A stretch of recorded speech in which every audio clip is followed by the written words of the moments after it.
महाराष्ट्र में वोटिंग से पहले राहुल गांधी को बड़ा झटका। सावरकर मानहानि केस में राहुल गांधी की अदालत में पेशी। महाराष्ट्र चुनाव में कांग्रेस एनडीए को कितना भारी पड़ेगा। महाराष्ट्र चुनाव के बीच में राहुल गांधी और कांग्रेस और इसी के साथ अगर हम बात करें तो एनडीए को एक और बड़ा झटका लगता हुआ नजर आ रहा है। जिस तरीके से वीर सावरकर के मामले को लेकर फिर एक बार मुश्किलें खड़ी हो चुकी हैं राहुल गांधी की, जहां एक तरफ 1 महीने से भी जो है वो कम समय रह गया है अब महाराष्ट्र में विधानसभा की वोटिंग के लिए, और उससे पहले ही राहुल गांधी का वो बयान जिस पर उन्होंने वीर सावरकर को लेकर की थी कई ज्यादा अभद्र टिप्पणियां। अब इस मामले में जो है वो पुणे की अदालत ने राहुल गांधी को समन भेजकर यानी कि पेश होने का हुक्म दिया है, और इसी पेशी को लेकर अब महाराष्ट्र के इन विधानसभा चुनाव के दौरान कई तरीके की मुश्किलें जो हैं वो राहुल गांधी एमवीए की खड़ी हो सकती हैं, क्योंकि ये एक ऐसा मुद्दा है जिस पर राहुल गांधी हमेशा ही अलग खड़े रहे हैं और अकेले ही नजर आए हैं। और आपके लिए बता दें कि ये मामला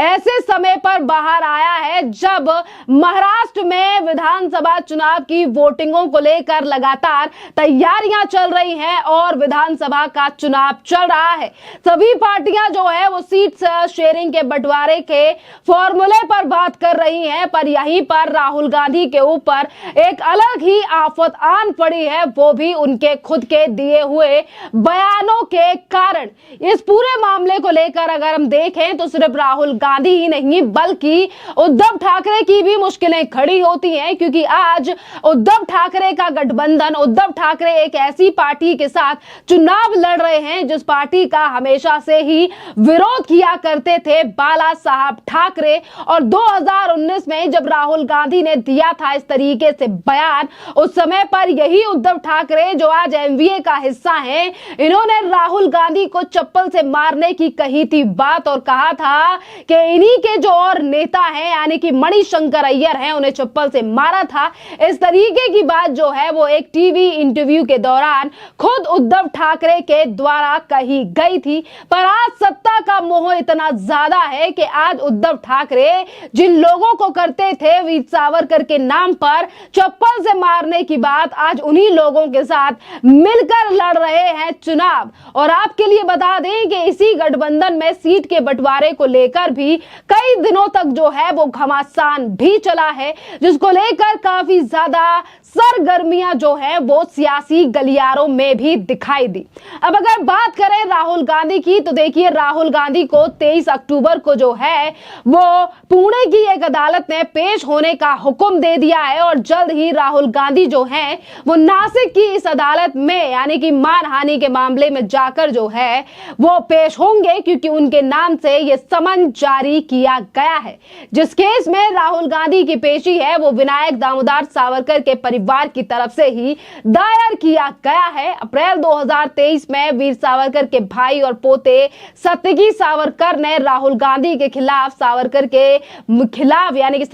खिलाफ जो टिप्पणी की थी उस पर जो है ये मामला दर्ज कराया गया था। राहुल गांधी ने मार्च 2023 में लंदन में दिए गए एक बयान में है, और वैसे ही नवंबर 2022 में एक प्रेस कॉन्फ्रेंस के दौरान राहुल गांधी ने जो है वो इस तरीके से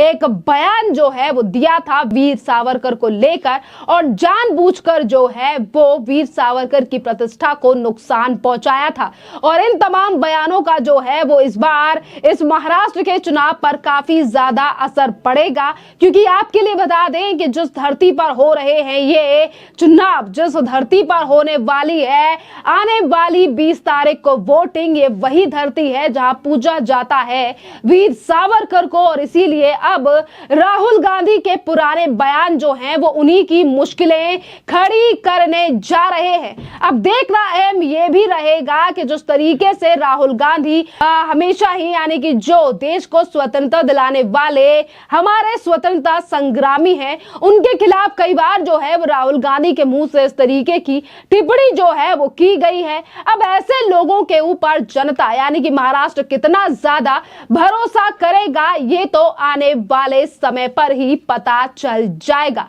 आपके लिए बता दें कि राहुल गांधी के खिलाफ ये जो मानहानि का केस है, इसके चलते राहुल गांधी की कई तरीके से मुश्किलें बढ़ सकती हैं। लंदन में राहुल गांधी ने एक किस्सा करते हुए सुनाया था कि सावरकर ने अपनी किताब में लिखा कि राहुल गांधी का दावा है कि सावरकर ने कुछ लोगों को यानी कि कुछ दोस्तों ने मुस्लिम शख्स की पिटाई की और उनको बहुत ज्यादा खुशी महसूस हुई थी। राहुल गांधी का कहना था कि देखिए, अगर 5 लोग एक व्यक्ति को पीटते हैं तो उससे एक को खुशी होती है, ये तो कायरता ही है। अगर लड़ना ही है तो एक व्यक्ति से जाकर अकेले लड़ना चाहिए, मगर 5-10 लोग नहीं। सत्यगी सावरकर ने अदालत में दाखिल अपनी याचिका में कहा है कि राहुल गांधी बरसों से अलग अलग मौकों पर जो है वो वीर सावरकर को बदनाम अपमान करते हैं और इसीलिए जो है ये मानहानि का केस राहुल गांधी के ऊपर दर्ज किया गया था। खैर, अगर हम बात करें राहुल गांधी और उनके इतिहास की, तो ये पहली बार नहीं है कि राहुल गांधी के ऊपर कोई मानहानि का मामला हो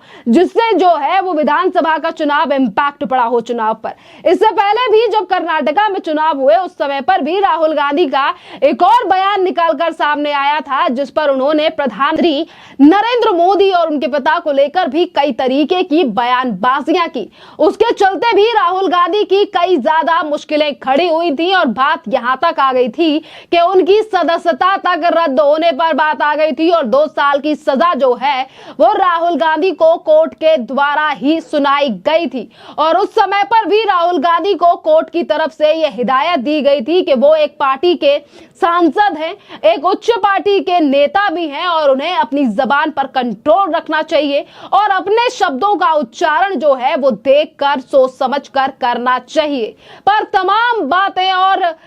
तमाम चीजें कोर्ट के द्वारा कही जाने के बावजूद भी कोई सुधार जो है वो कांग्रेस के नेता और इसी के साथ हम बात करें कांग्रेस के नेता यानी कि नेता प्रतिपक्ष राहुल गांधी में जो है वो बदलाव नजर नहीं आ रहा है। और वहीं अगर हम बात करें उद्धव ठाकरे की, तो देखिए, उद्धव ठाकरे तो ये तक कह चुके हैं कि सावरकर हमारे लिए देवता समान है और उसका अपमान जो है वो नहीं सहा जाएगा। पर आज उद्धव ठाकरे उन्हीं लोगों के साथ गठबंधन में है जो कोई मौका नहीं छोड़ते हैं वीर सावरकर का अपमान करने के लिए। तो जिस तरीके से दोहरा रवैया आज उद्धव ठाकरे और तमाम राजनीतिक पार्टियों का महाराष्ट्र में आएगा, इस पर जनता कितना ज्यादा भरोसा करेगी ये तो आने वाले दिनों में पता ही चल जाएगा। क्योंकि देखिए, आजकल सोशल मीडिया का जमाना है और उद्धव ठाकरे के द्वारा जो तमाम बयानबाजियां पहले की गई हैं वीर सावरकर को लेकर, जो उन्होंने बड़ी बड़ी बातें कही हैं और आज वो उन्हीं लोगों के साथ जाकर बैठे हैं जो अपमान करते हैं,